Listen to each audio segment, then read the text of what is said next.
document, j'ai fait une étude des accords de Pretoria, Sun City et Addis Abeba.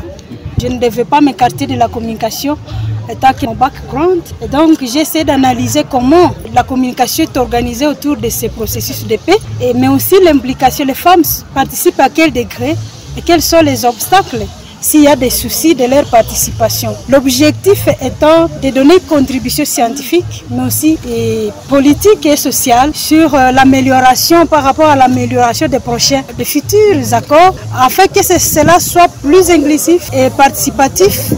Et parce qu'en lisant les auteurs que nous avons découverts au cours de nos recherches, nous avons compris qu'il n'y a pas de paix construite au sommet. Il faut toujours que la paix puisse se fonder sur la participation des citoyens et sur des victimes. C'est ainsi que nous avons apporté quelques recommandations dans ce sens. Et je crois que nous allons imprimer notre document, le mettre à part même notre bibliothèque. On va essayer de le mettre un peu partout. Nous allons faire de façon à ce que ça atteigne la cible, c'est-à-dire le gouvernement et ses partenaires, Nations Unies, l'Union africaine et bien d'autres, pour qu'un jour ils puissent comprendre comment exploiter aussi nos recommandations qui sont soutenues par les auteurs, parce que nous ne vendons rien, la science on ne vend rien, et afin que la paix puisse être durable, que de faire des répétitions, des rebondissements chaque jour pendant qu'on est en train d'enregistrer des pertes de vie. Nous avons demandé d'abord qu'il y ait autour de la communication, qu'il y ait une bonne communication, que ce soit, les textes soient traduits en Kiswahili et à d'autres langues parlées en RDC, pour que la population puisse comprendre, pas seulement dans les documents, mais qu'on puisse exploiter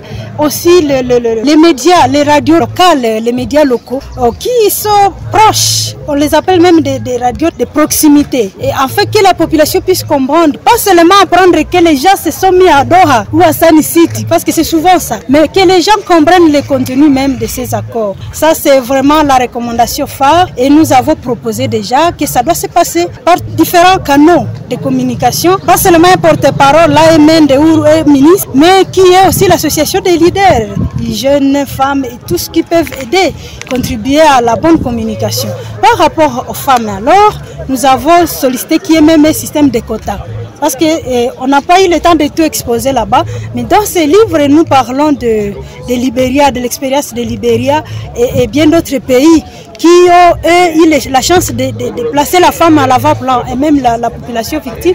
Et la paix a été durable parce que ça a été construit sur de bonnes bases. Donc ce sont les deux grandes recommandations, parce que là je ne vais pas encore citer recommandation par recommandation telle que c'est défini dans les textes.